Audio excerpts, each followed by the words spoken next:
21वीं सदी की भागदौड़ में हमने ये तो सीख लिया कि चलते रहना है और रुकना नहीं है, लेकिन इन सब के बीच हम अक्सर ये भूल जाते हैं कि स्वास्थ्य भी बहुत महत्वपूर्ण है, उसका ख्याल रखना बहुत जरूरी है। आज आपको बताते हैं प्रकृति वेदा के बारे में, जो कि एक आयुर्वेद, पंचकर्म, नेचुरोपैथी, योग, मेडिटेशन जैसी पारंपरिक और प्राचीन प्राकृतिक चिकित्सा का वेलनेस सेंटर है। आइए जानते हैं यहाँ पर किस प्रकार से प्राकृतिक चिकित्सा दी जाती है और इसके क्या लाभ है, उसकी क्या प्रक्रिया है और कैसे यहाँ पर कई प्रकार की थेरेपी दी जाती है। आपको बता दें कि प्रकृति वेदा का प्रयागराज शहर में वेलनेस सेंटर होने के साथ साथ शहर से दूर प्रकृति के गोद में मांडा में एक नेचुरोपैथी और वेलनेस रिजॉर्ट भी है, जहाँ का वातावरण बहुत ही सौम्य और हरियाली से भरा है। यहाँ पर पंचकर्म में नेचुरोपैथी के साथ साथ योग, ध्यान, विभिन्न प्रकार के वर्कशॉप और जैविक विधि से अपने ही खेतों में उगाए गए अनाज और सब्जियों से युक्त सात्विक आहार का अपना एक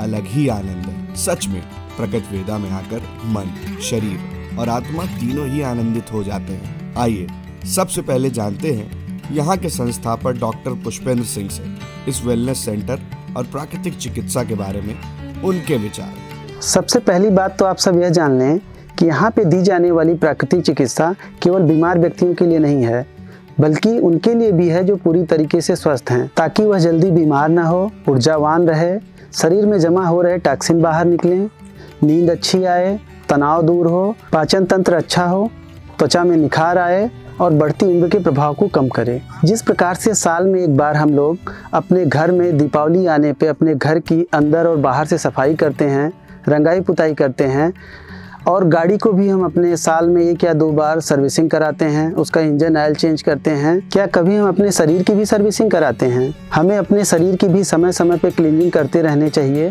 ताकि हमारा शरीर स्वस्थ रहे और लंबे समय तक स्वस्थ बना रहे। ध्यान रहे, बीमारी केवल शरीर से नहीं होती है, बल्कि उससे कहीं ज़्यादा मन से हो जाती है।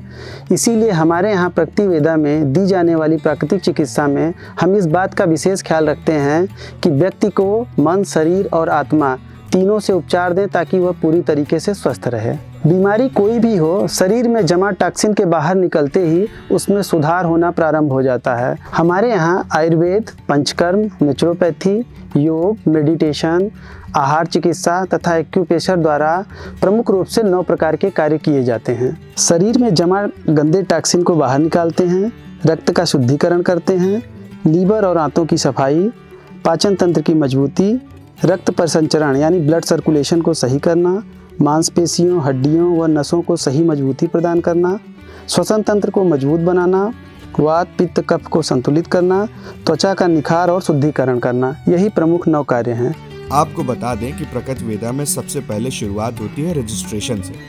उसके बाद विभिन्न विधाओं के विशेषज्ञों द्वारा काउंसलिंग व आपका परीक्षण किया जाता है। नाड़ी विशेषज्ञ द्वारा नाड़ी का परीक्षण, एक्यूप्रेशर माध्यम से परीक्षण, आहार विशेषज्ञ द्वारा आहार सलाह, योग विशेषज्ञ द्वारा योग क्रिया, ध्यान विशेषज्ञ द्वारा ध्यान की क्रिया। और इतना ही नहीं, यहाँ पर एडवांस नाड़ी परीक्षण डिवाइस, जो कि आयुष द्वारा प्रमाणित है, के द्वारा भी नाड़ी परीक्षण किया जाता है। व्यक्तिगत रूप से सबको विभिन्न प्रकार की थेरेपी दी जाती है। आवश्यकता अनुसार आयुर्वेदिक औषधियाँ प्रदान भी की जाती हैं। आपको बता दें कि प्रकृति वेदा में सभी आयुर्वेदिक औषधियाँ शास्त्रोक्त विधि से इनकी खुद की मैन्युफैक्चरिंग यूनिट में तैयार की जाती हैं, जिसमें जंगलों की जड़ी बूटियाँ और जैविक उत्पादों का उपयोग किया जाता है, जिससे सभी रोगों में बहुत अच्छे परिणाम मिलते हैं। अब हम आपको बताते हैं उन प्रमुख थेरेपी के बारे में जिनको जानने के लिए आप उत्सुक रहते हैं। कौन सी थेरेपी कैसे दी जाती है और उसके क्या लाभ हैं। पहले बात करते हैं स्वेदन के बारे में, जिसे हम स्टीम बाथ के नाम से भी जानते हैं। इसमें व्यक्ति को एक स्टीम चैम्बर में बैठाकर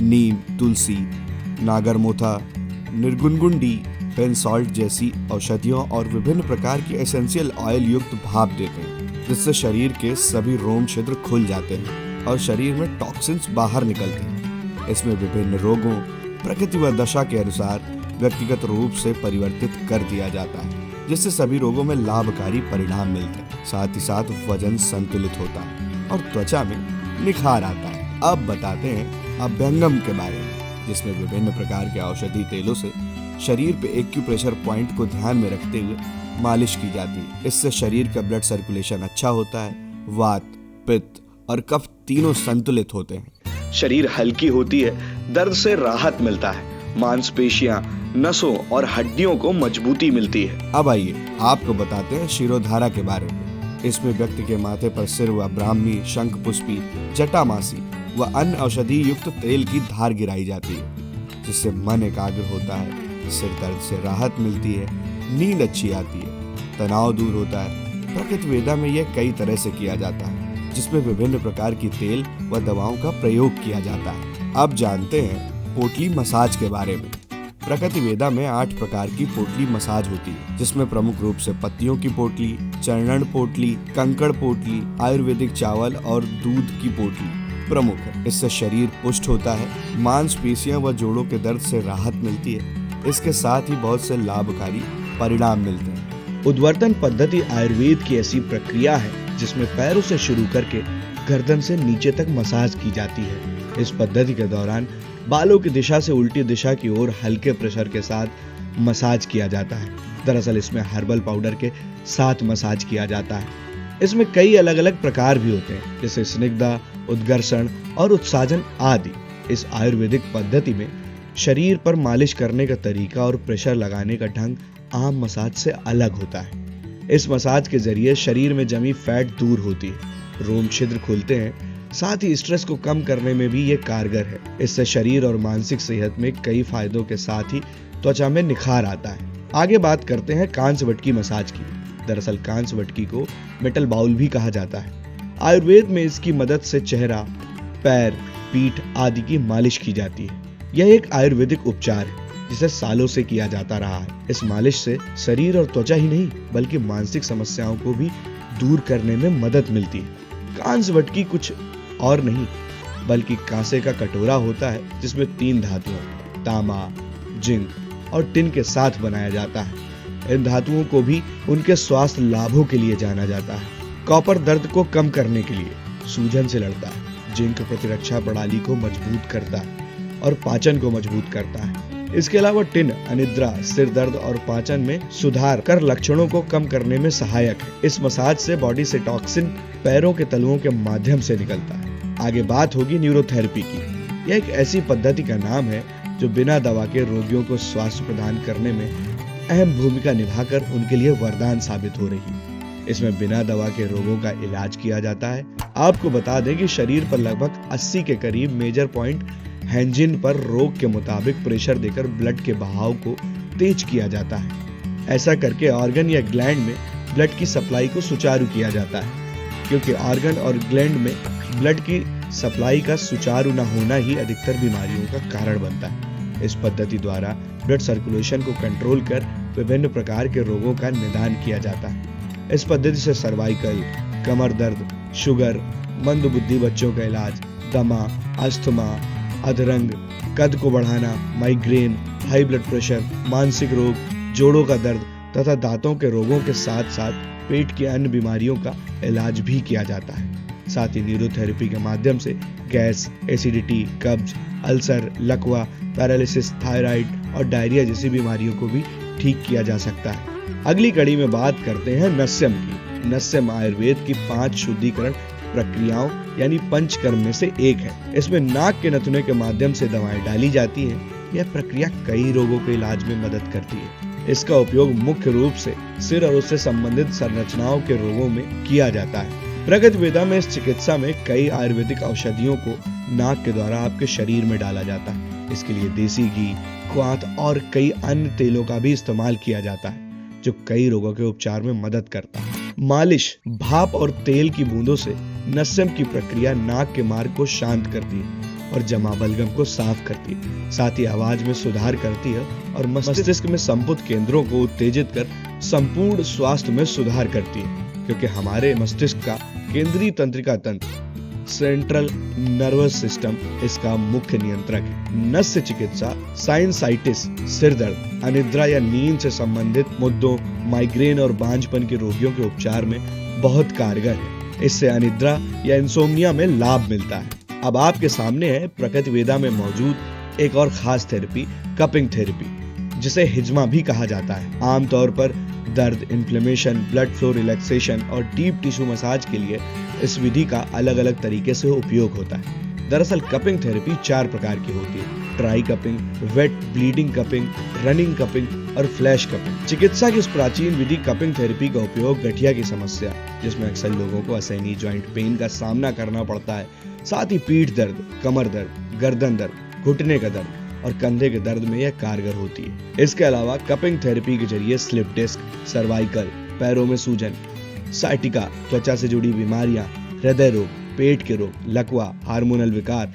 मोटापा, थायराइड, चेहरे के मुहासे और दाग धब्बे जैसी समस्याओं का भी इलाज होता है। बाह्य बस्ती आमतौर पर रोगी के शरीर पर औषधि तेल रखने की क्रिया को बाह्य बस्ती कहते हैं। इसमें औषधि तेलों से बने अन्य जड़ी बूटियों के साथ प्रयोग किया जाता है। यह 10 प्रकार का होता है: काशाय या कटी बस्ती, ग्रीवा बस्ती, जानू बस्ती, नाभि बस्ती और हृदय बस्ती 5 प्रमुख बस्ती हैं। अब बात करें काशाय बस्ती की, जो शरीर के मध्य भाग अर्थात कटी को संदर्भित करता है। पीठ कटी पर विशेष तरह से औषधि तेल धारण करने को कटी बस्ती कहते हैं। ग्रीवा बस्ती, ग्रीवा का तात्पर्य गर्दन से, इसमें गर्दन पर विशेष प्रकार से औषधि तेल को रखकर इलाज किया जाता है। ये सर्वाइकल, स्पॉन्डिलाइटिस, पीठ की ऐंठन और स्ट्रेस को दूर करने में अत्यधिक प्रभावी। जानू बस्ती, जानू का अर्थ है घुटना, जोड़ और घुटने के जोड़ पर विशेष प्रकार से औषधि तेल को बनाए रखना जानू बस्ती कहलाता है। यह घुटने के जोड़ों में दर्द, घुटने में चोट के कारण फटी मांसपेशियों के इलाज में बहुत कारगर है। आंतरिक बस्ती अथवा एनीमा बस्ती कर्म पंचकर्मा की 5 शाखाओं में से एक। आंतरिक बस्ती कुछ और नहीं बल्कि एनीमा ही है। एक ऐसी स्वास्थ्य प्रक्रिया है जिसका इस्तेमाल कई रोगों के इलाज में किया जाता है। खाली पेट की जाने वाली इस थेरेपी के अंतर्गत आंतों और पेट के अंदर जमी गंदगी को बाहर निकाला जाता है। यह 2 प्रकार का होता है: अनुवासनु और निरूह बस्ती। अनुवासनु बस्ती में एनीमा औषधि काढ़ा से दिया जाता है, वही निरूह बस्ती में एनीमा औषधि तेल से दिया जाता है। यह एनीमा की एक ऐसी प्रक्रिया है जिसमें आयुर्वेदिक तेल और तत्वों का मिश्रण एनीमा पाइप के जरिए व्यक्ति के मलाशय से गुदा द्वार से पहुंचाई जाती है। यह शरीर से विषैले तत्वों को निकालने का काम करता है और आपकी सेहत में भी सुधार लाता है। हो सकता है ये विषैले तत्व आपके शरीर में बहुत दिनों से इकट्ठे हों, जिसे बस्ती द्वारा बाहर निकाल दिया जाता है। इससे शरीर को डिटॉक्स करने के साथ ही पेट और पाचन संबंधी विकारों को दूर करने में बहुत लाभ मिलता है। अब तक पंचकर्मा की कई प्रक्रियाओं का जिक्र हो चुका है, वहीं वमन पंचकर्मा की मुख्य प्रक्रिया है। सामान्य भाषा में उल्टी करवाने को वमन कहते हैं। इस चिकित्सा में उल्टी लाने वाली औषधियों का प्रयोग करके आमाशय की शुद्धि की जाती है। इसमें उल्टी करवाकर शरीर से विषैले पदार्थों को बाहर निकाला जाता है। आमतौर पर 12 से 60 वर्ष के रोगियों का उपचार करने के लिए वमन की प्रक्रिया अपनाई जाती है। इसमें माइग्रेन, एसिडिटी, डिप्रेशन, पेट के रोग, थायराइड आदि बीमारियों के उपचार में लाभ मिलता है। रक्त मोक्षण पंचकर्मा में बताया गया 5वां कर्म। रक्त के दूषित होने पर उत्पन्न होने वाली व्याधियों में इसका प्रयोग अत्यंत लाभप्रद है। रक्त मोक्षण के वैसे प्रच्छान, श्रृंग, जलौका, अलाभ, सिरावेद सहित 5 प्रकार हैं। इनमें से सिरावेद और जलौका अर्थात लीच थेरेपी का रक्त मोक्षण चिकित्सा में अधिकतर उपयोग होता है। सिरावेद में शरीर की सिरा से रक्त निकालते हैं, वहीं जलौका में लीच यानी जोक का प्रयोग करके शरीर से दूषित रक्त को निकालते हैं। रक्त मोक्षण का उपयोग बालों का झड़ना, गंजापन, त्वचा रोग, यकृत एवं प्लीहा रोग सहित अनेक प्रकार की व्याधियों में किया जाता है। नेत्र तर्पण आयुर्वेद में नेत्र तर्पण एक प्रमुख और प्रभावी चिकित्सा प्रक्रिया है, जिसमें विशेष रूप से आंखों के स्वास्थ्य को बनाए रखने और रोगों से बचाव के लिए अपनाया जाता है। इस प्रक्रिया में आयुर्वेदिक त्रिफला घी का उपयोग किया जाता है। उसमें उड़द के आटे का एक पेस्ट बनाया जाता है। इसके बाद इस पेस्ट से आंखों पर एक रिंग बनाई जाती है। इस रिंग में हल्का गुनगुना औषधि युक्त घी डाला जाता है। इस थेरेपी को 15 से 20 मिनट तक किया जाता है। नेत्र तर्पण आंखों के विभिन्न रोगों जैसे computer vision syndrome, dry eye syndrome, glaucoma, muscular degeneration, आंखों के इन्फेक्शन, भेगापन आदि रोगों के उपचार में सहायक होता है। इस थेरेपी का उपयोग आंखों में रेटिना संबंधी कई रोगों के साथ आंखों की खराबी जैसे कि कम दिखाई देना, आंखों में जलन होना, धुंधला दिखना, आंखों की थकावट आदि के उपचार में भी मदद मिलती है। नेत्र तर्पण आंखों की थकान को कम करके इसके स्ट्रेस, दबाव और जलन को दूर करता है। इस चिकित्सा पद्धति का उपयोग आंखों की मांसपेशियों को मजबूत बनाने में किया जाता है। इसके साथ ही आंखों के चारों ओर ब्लड सर्कुलेशन को ठीक ठीक करने में भी नेत्र तर्पण प्रभावी रूप से काम करता है। अब बारी है प्रकृति वेदा में मौजूद शरीर लेप थेरेपी की। इसमें कई औषधियों का शरीर पर लेप करके विभिन्न रोगों का इलाज किया जाता है। इन्हीं में से एक है मड थेरेपी या मिट्टी की थेरेपी। आज कई बॉलीवुड टीवी स्टार अच्छी सेहत और खूबसूरत स्किन के लिए मिट्टी की थेरेपी का सहारा ले रहे हैं। मिट्टी की थेरेपी शारीरिक और मानसिक परेशानियों को दूर करने में मदद करती है। मिट्टी की थेरेपी में शरीर के एक हिस्से पर मिट्टी से लेप लगाया जाता है। आमतौर पर स्किन, डिप्रेशन और पाचन संबंधी समस्याओं से राहत दिलाने के लिए मिट्टी की थेरेपी का इस्तेमाल कई सालों से आयुर्वेद में किया जा रहा है। मुख लेप फेस पैक दरअसल चेहरे की कांति और आभा को बरकरार रखने के लिए प्रकृति ने हमें कई औषधियां और प्राकृतिक उपाय प्रदान किए हैं, जिनमें से हर मौसम में हम चेहरे की त्वचा की देखभाल, ग्लो, दाग धब्बों से छुटकारा पा सकते हैं। साथ ही एजिंग के लक्षण, पिंपल्स, एक्ने दूर करने के साथ ही टैनिंग से भी बचा सकते हैं। ज्यादातर लोग स्किन केयर को लेकर परेशान रहते हैं और अपने चेहरे से दाग, धब्बों और पिगमेंटेशन को हटाने के लिए घरेलू और आयुर्वेदिक नुस्खे तलाशते हैं। उनकी इस खोज का समाधान भी प्रकृति वेदा में मौजूद है। बालों का लेप हेयर पैक। बात जब बालों यानी हेयर की आती है तो चाहे गंजापन हो या बालों का झड़ना, हेयर मास्क की तुलना में हेयर लेप अर्थात बालों का लेप ज्यादा प्रभावी है, क्योंकि इसमें किसी भी तरह के केमिकल का इस्तेमाल नहीं होता। वैसे भी बालों की देखभाल के लिए प्राकृतिक सॉल्यूशन को प्राथमिकता दी जानी चाहिए, न कि ऐसे उत्पादों को जिसमें खतरनाक केमिकल्स का उपयोग किया जाता हो। बता दें कि हेयर लेप का इस्तेमाल बालों की जड़ों पर किया जाता है, जिसकी वजह से लेप में औषधीय जड़ी बूटियां और प्राकृतिक तत्व होते हैं जो सिर की त्वचा को नुकसान नहीं पहुंचाते। वहीं आमतौर पर हेयर मास्क में ऐसे तत्व होते हैं जो बालों की जड़ों को कमजोर कर सकते हैं, इसलिए उन्हें बहुत ध्यान से इस्तेमाल करने की आवश्यकता है। ऐसे में आप चाहे मास्क चुने या लेप, लेकिन यह सुनिश्चित करें कि उसमें किसी प्रकार का हानिकारक रसायन या टॉक्सिन मौजूद नहीं। इस बदलते दौर में अपना और अपनों के स्वास्थ्य का ख्याल रखना बहुत जरूरी है। तो आज ही अपने स्वास्थ्य के लिए एक पहल करें और आयुर्वेद से जुड़ें और अपना आज एवं कल स्वस्थ बनाएं, क्योंकि स्वास्थ्य ही जीवन है।